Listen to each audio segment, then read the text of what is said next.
नमस्ते बच्चों, आज हम इस संख्या चार्ट की सहायता से बहुत सारे टॉपिक्स अपने क्लियर करेंगे। तो यहाँ पे हमारा संख्या चार्ट है, इसमें कहाँ संख्या लिखनी है, 1 2 से लेकर के कहाँ तक लिखनी है, 100 तक। तो ये 100 तक की संख्या हमारी इसमें लिखी हुई है। अब हम यहाँ पे अलग अलग टूल्स के हिसाब से यहाँ पे संख्याओं की जानकारी लेंगे। हम क्या कर रहे हैं, इस वाले टूल्स को यहाँ पे यूज कर रहे हैं। तो ये हमारा क्या लिखा है, इस पर सम संख्या है। हमने जब इस संख्या चार्ट के ऊपर इसको रखा तो हमें क्या दिख रहा है, यहाँ पे 2 12 22 32 4 14 6 16। यहाँ पे कौन सी संख्या में दिख रही है, वो संख्याएं दिख रही हैं जिनके इकाई के अंक या तो 0 हैं, 8 हैं, 6 हैं, 4 हैं या 2। तो ये सब संख्याएं कौन सी होती हैं, सम संख्याएं कहलाती हैं। तो इस प्रकार से इस टूल की सहायता से हम 1 से लेकर 100 तक की सभी सम संख्याओं की जानकारी कर सकते हैं। अगला टूल है हमारा विषम संख्याओं। जब हम इस चार्ट पेपर पर इस विषम संख्याओं के चार्ट को अप्लाई करते हैं तो इसकी सहायता से हम क्या करते हैं, देखते हैं कि 1 से लेकर 100 तक के बीच में जितनी भी विषम संख्याएं वो हमारी यहाँ पे प्रदर्शित होती हैं। मतलब हमको ये दिखता है कि इसमें एक भी संख्याएं नहीं है जो 2 से कट जाएंगी। यहाँ से लेकर यहाँ तक, 1 से लेकर 99 तक सारी वो संख्याएं हैं इसमें दी हुई जो हमारी 2 से नहीं कटेंगी।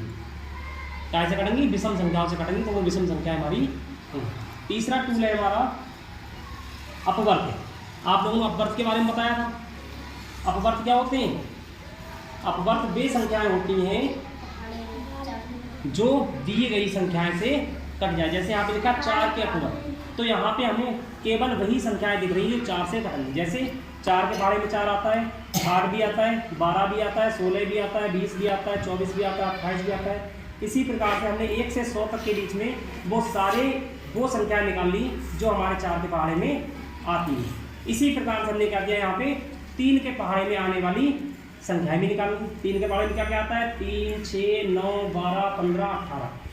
अब हम अगर इन दोनों को अप्लाई एक साथ कर दें, 3 और 4, तो हमने यहाँ पे क्या देखा, हमने 3 वाला भी मिला दिया और 4 वाला भी मिला दिया।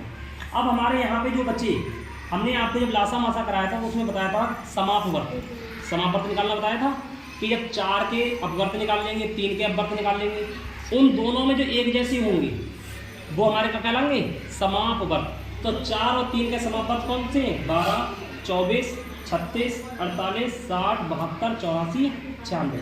ये केवल वो संख्याएं हैं जो हमारी 3 से भी कट जाएंगी और 4 से भी कट जाएंगी। आपने पढ़ा होगा लघुत्तम समापवर्त, मतलब लघुत्तम मतलब सबसे छोटा।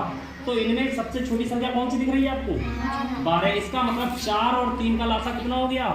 तो यहाँ से हम लासा की कॉन्सेप्ट को भी क्लियर कर सकते हैं। अगला टॉपिक है हमारा, इसको रख करके यहाँ से हम देख रहे हैं क्या लिखा है यहाँ पे, असेंडिंग या इंक्रीजिंग ऑर्डर। इसको हम हिंदी में बोलते हैं आरोही क्रम। आरोही क्रम आपको बताया था हमने, क्या करते हैं, छोटे से लेकर बड़े की ओर चलते हैं। तो यहाँ पे देखो 10 10 से बड़ा 19 19 से बड़ा 28 28 से बड़ा 37 37 से बड़ा 46 फिर 55 64 73 82 91। तो इसकी सहायता से हम आरोही क्रम के बारे में जानकारी प्राप्त कर सकते हैं। दूसरा इसी में हमारा है डिसेंडिंग या डिक्रीजिंग ऑर्डर। इसको हिंदी में कहते हैं अवरोही क्रम। अवरोही का मतलब होता है ऊपर से नीचे की ओर चलना या बड़े से छोटी की ओर चलना। सबसे बड़ा क्या है हमारा, देखो तीर वाला दिखा रहे हैं, किधर से आ रहा है, ऊपर से नीचे की ओर आ रहे हैं। तो पहले 91 91 से छोटा 82 82 छोटा 73 73 छोटा 64 64 छोटा 55। तो ऐसे करके हमारे इसमें बड़े से छोटी की ओर चलने को क्या कहते हैं, अवरोही क्रम, और छोटे से बड़ी की ओर चलने को कहते हैं आरोही क्रम। नेक्स्ट हमारा टूल है इसमें अभाज्य संख्याओं। क्या का टूल है, अभाज्य संख्या। आपको बताया था मैंने कि अभाज्य संख्या क्या होती है, वे समस्त संख्याएं जो 1 से कटे या खुद से कटे और किसी संख्या से ना कटे, वो कौन संख्या कहलाती हैं, अभाज्य संख्याएं कहलाती। तो आप यहाँ पे देखोगे इस चार्ट पेपर में जो भी संख्याएं दिख रही हैं 1 से लेकर 100 तक के बीच में, वो सारी दिखने वाली संख्याएं हैं जो हमारी कौन संख्याएं हैं, अभाज्य संख्याएं। तो सबसे छोटी अभाज्य संख्या कौन सी दिख रही है आपको इसमें, 2। और सबसे बड़ी 100 तक में अभाज्य संख्या कौन सी होती है, 97। मतलब 1 से 100 के बीच में अगर हम देखें तो सबसे छोटी अभाज्य संख्या 2 और सबसे बड़ी अभाज्य संख्या 97। और अगर आपसे कोई पूछे कि 1 से 100 के बीच में कितनी अभाज्य संख्या है तो कितनी होंगी, 1 2 3 4 5 6 7 8 9 10 11 12 13 14 15 16 17 18 19 20 21 22 23 24 25। तो 1 से लेकर 100 तक के बीच में कितनी अभाज्य संख्या होती हैं, 25 अभाज्य संख्याएं होती हैं।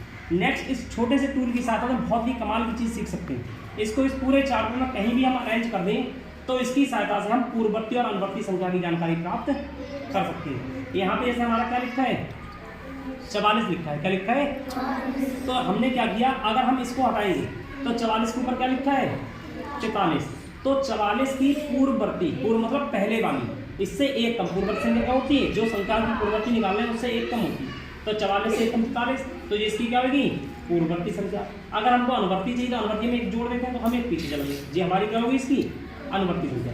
मतलब 44 की अगर हम पूर्ववर्ती देखें तो कितनी होगी 45 और अनुवर्ती देखेंगे तो 45। तो किसी संख्या की पूर्ववर्ती संख्या में 2 जोड़ा की अनुवर्ती संख्या मिल जाती है और अनुवर्ती संख्या में से अगर 2 घटाएं तो पूर्ववर्ती संख्या मिल जाती है। क्लियर। नेक्स्ट हमारा एक बड़ा ही मज़ेदार टूल है, क्या है ये मज़ेदार टूल है और इसको हम कहते हैं मैजिक टूल। क्या कहते हैं, इसको कहीं पर भी लगा लो आप, क्या करें कहीं पर भी आप लगा लो।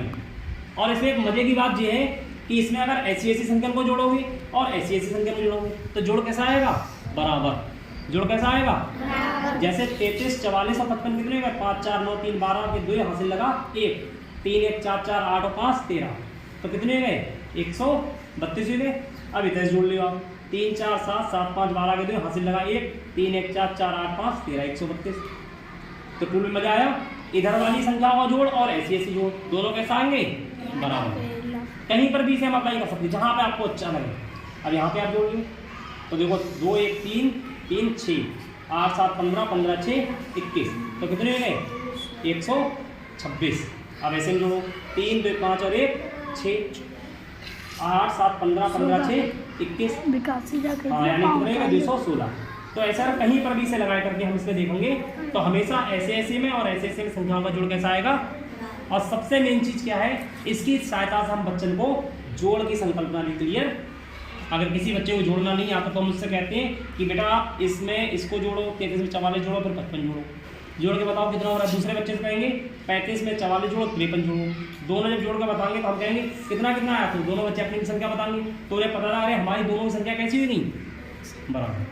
तो इन सारे टूल्स की सहायता हमने एक ही चार्ट पेपर की सहायता से ढेर सारी संख्या गणित सीख ली। तो कभी भी अगर हमको देखना है तो इस टूल की सहायता हम बहुत ही ईजिली तरीका से सारे टॉपिक्स को क्लियर कर सकते हैं। धन्यवाद।